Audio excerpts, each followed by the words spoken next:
Hello, welcome again. Our first module was designed to get your mind in gear, to stretch your sense of possibility, to get you authentically and genuinely excited because it's very exciting where we're going to take you over the next modules.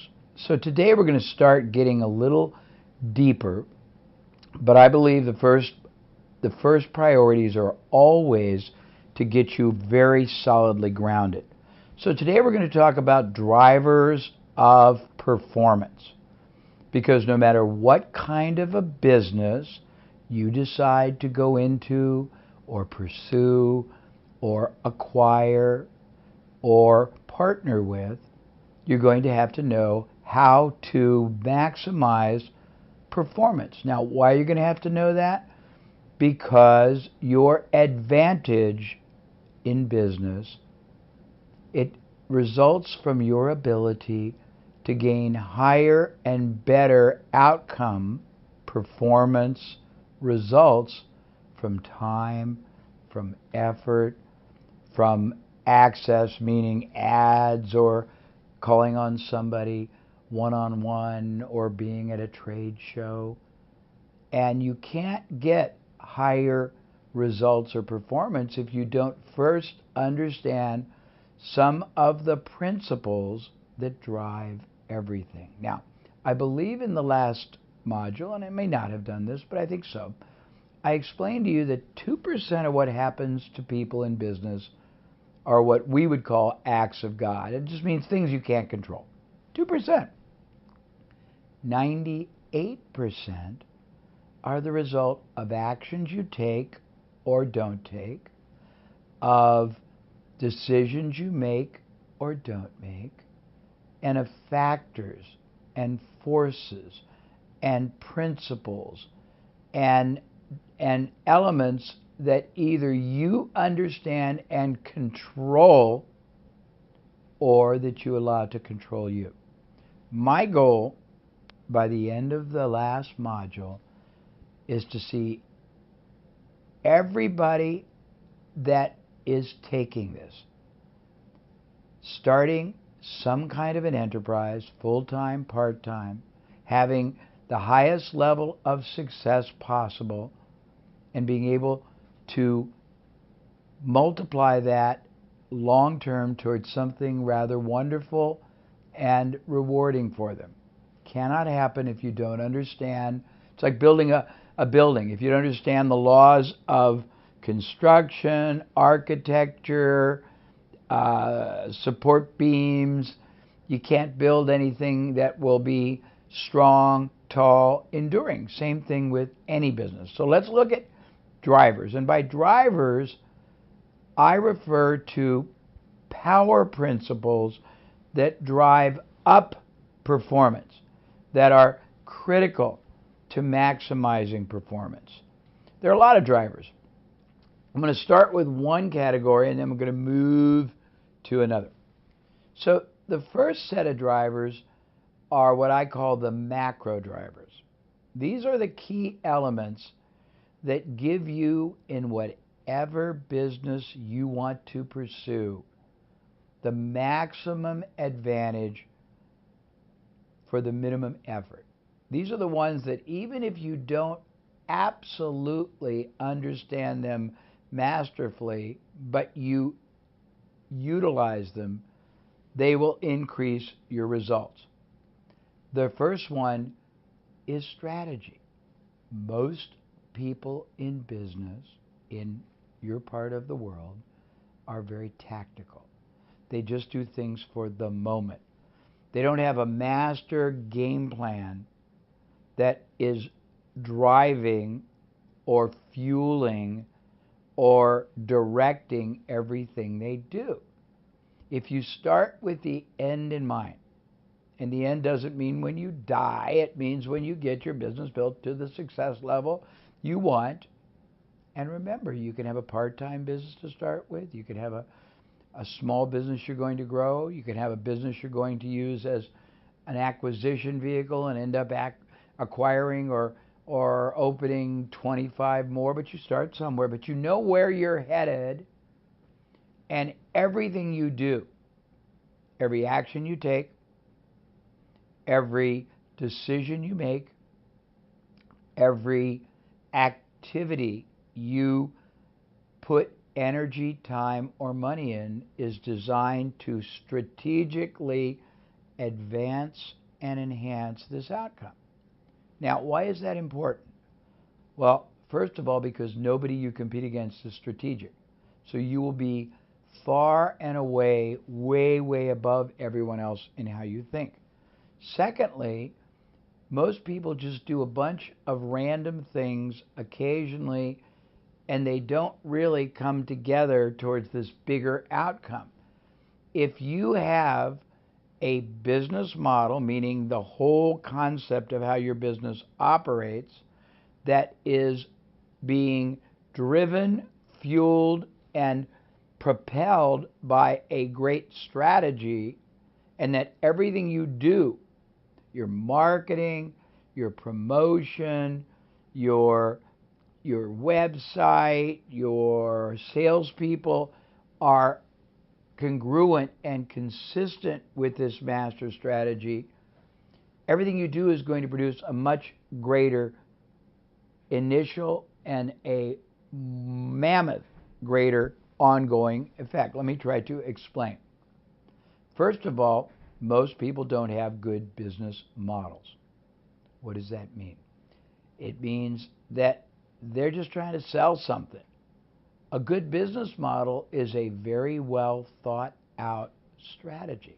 For example, if your strategic business model was that we want to do the easiest offering to our market that will get them to start a relationship with us, because we know that the sooner we start a relationship, the sooner we will get our first sale, and the sooner we get our first sale, the sooner we will get our second sale and our third sale, so that we want to make it easier to start a relationship with us than not. And your strategy was to go into various types of markets and marketing, whether it's knocking on doors, whether it's running ads, whether it's search engine, whether it's trade shows, and make offers that are irresistibly easy to accept so that you can build a relationship and move people to the sell and the resell. You have a great advantage over people that are just trying to sell.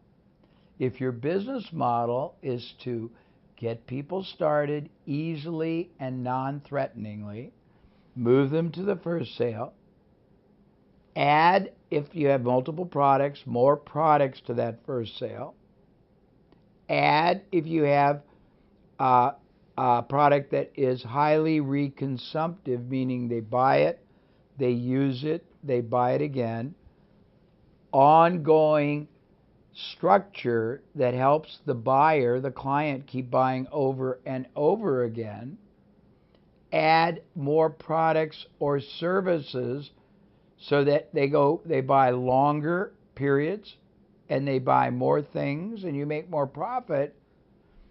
All of a sudden you are thinking at a heightened level of strategic discipline than your competitor. And I've done a lot of work on strategy, and we are going to include in the workbook some clarified and deeper discussion. But I wanted to start because there are all these drivers, these, we call them leverage points or impact points, that if you understand them, they power up, they catapult up not just the performance, and that's very important, not just the result, that's very important, not just the profit, that's very important, but your probability of being successful. I've created in my life a multitude of different sets of principles, sets of marketing laws, sets of high performance distinctions. But one of the ones I created 20 years ago was very simple, very self-evident. but very infrequently practiced. It was the following: make success a higher probability in everything you do than failure. Now, that seems so obvious, but people make failure a higher probability in everything they do than success because they don't know how to think strategically and they don't know how to think critically. By the time we are done, you will know how to do both in a masterful way. I'm not going to get into all the strategy here, but we will give you in the workbook great lessons on strategy, examples, and powerful ways for you to adapt or adopt different strategies to whatever it is you do. But the point is, if you are not strategic, the moment you become strategic, everything you do starts rising in its success, its performance, its results, its profit. If you are strategic, every time you make your strategy better, it's not like that, it's like that. So the first driver that I tell everyone they have to make sure they are clear on is knowing first what their strategy is. Second, making sure they are always being strategic. And that means they never do anything that doesn't advance, enhance, and multiply this big long-term goal or game they are playing called business. So if you're not strategic, first thing is you have to become strategic. If you are strategic, the next thing you have to constantly do is improve your strategy and keep making it perform higher and harder for you. There is a belief that I have that I want very much for you to possess. Either you work very hard for your business, which is what most people do, or you create purposely, you engineer intentionally, you mastermind thoroughly a business model strategy that works harder and harder for you. It's totally possible. But you can't just wish it. You have to understand these forces, these factors, these decisions, these actions that you need to take or control. So change your strategy or become strategic, and you will positively change your results. In the workbook, there will be an example. Next is change your marketing, and you will change your results. And this gets into a really vast area of possibility. Let me explain. Most companies, whether you're a little service company doing it part-time, whether you're a large company and you grow or buy it, they are terrible marketers. And they're terrible marketers for a number of reasons. Reason one is they don't understand the purpose of marketing. Reason two, if they understand the purpose of marketing, they don't understand how to engineer and how to communicate their marketing message in a powerful way that causes the prospective buyer to be positively impacted and want badly to start a relationship. Number three, if they understand that, they don't understand how to move that buyer to take action. Number four, if they understand how to get them to take action, they don't understand how to keep them taking action. Number five, most people don't understand the laws of marketing. So let me give you a little bit about marketing. Again, we're talking about high-performance drivers. Strategy first, marketing second. So let's get into this a little bit. And in the workbook, you're going to see the three-way to grow a business model. You're going to see the Power Parthenon model. you're going to see uh, some of the very different ways that you can apply each of the 3 ways to grow a business, and you're going to see the advanced 3 ways to grow a business, but I am going to right now share with you a little bit about that. So most people come to me and say, "Oh, Jay, there must be 1,000,000,000,000 ways to grow a business." And my response is always, actually, there are 1,000,000,000,000 tactics that are available and can be compartmentalized into 3 basic activities. There's only 3 ways to grow any business. One is you figure out how to find and convert more prospects to buyers. Number 2, you figure out when you convert prospects to buyers, how to get them to buy larger units of purchase each time they buy. Number 3, you figure out how to get buyers to keep coming back more often to buy more. And if you don't have a lot of other things to sell, you figure out other complementary products or services that you can either acquire, get rights to, do private label, or joint ventures so you have ongoing revenue. The goal of a business is not to keep finding new buyers all the time that never buy again. It's to keep finding buyers who come in, start buying, buy again and again and again. And so you have a base and keep doing it, so you keep building that base higher and higher so that you create predictable future revenue that you have certainty will keep coming in for 2 reasons. One, that's your security. That's your financial solidarity. But number 2, a business that has predictable ongoing revenue has value to others. So not only are you creating for yourself a significant income that is predictable and recurring and sustainable, you're creating a massive wealth asset that you could sell to anybody else in the future because it has predictable future revenue.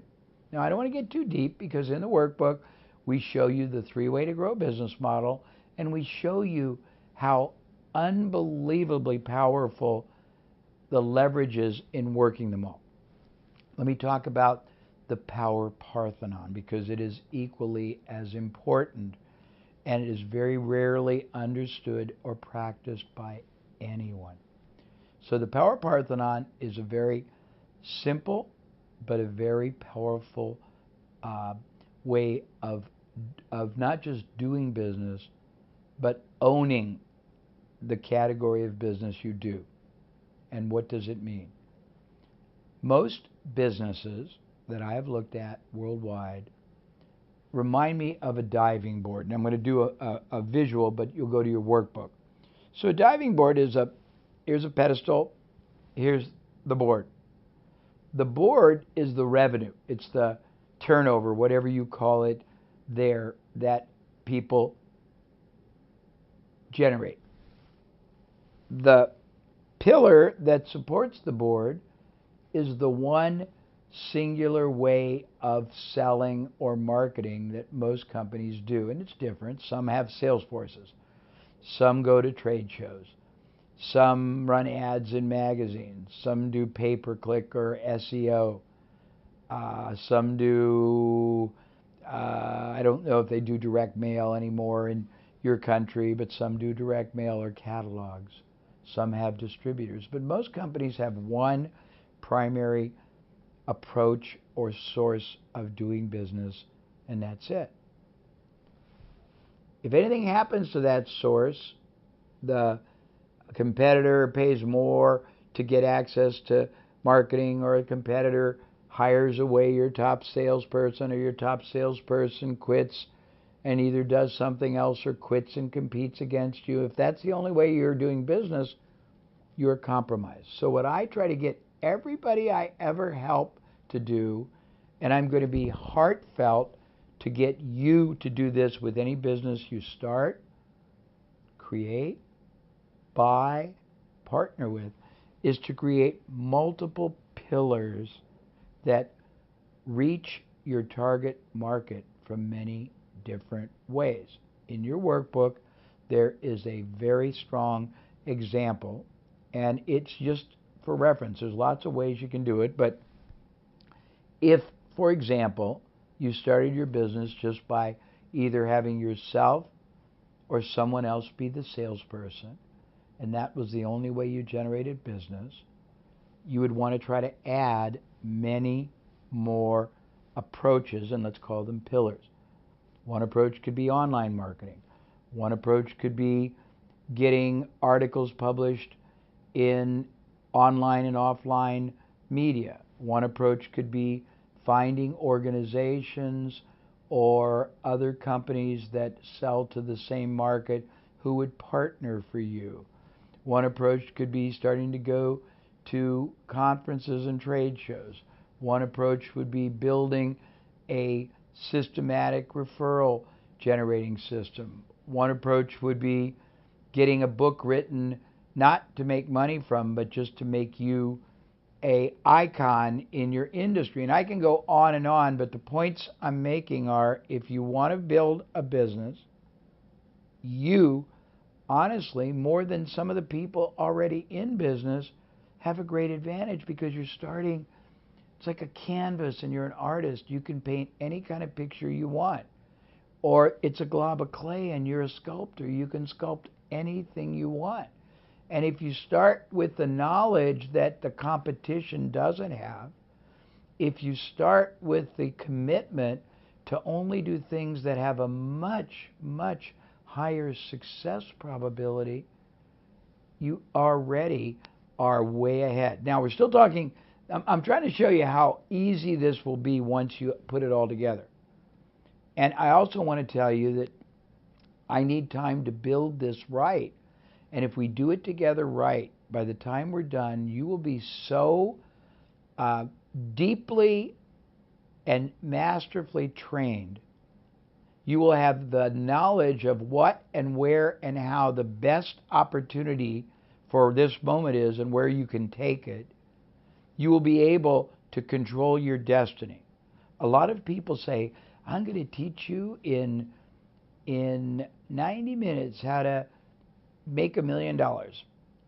That is not a true reality. I'm going to teach you through the modules we will go through together and the workbook we have created to support you.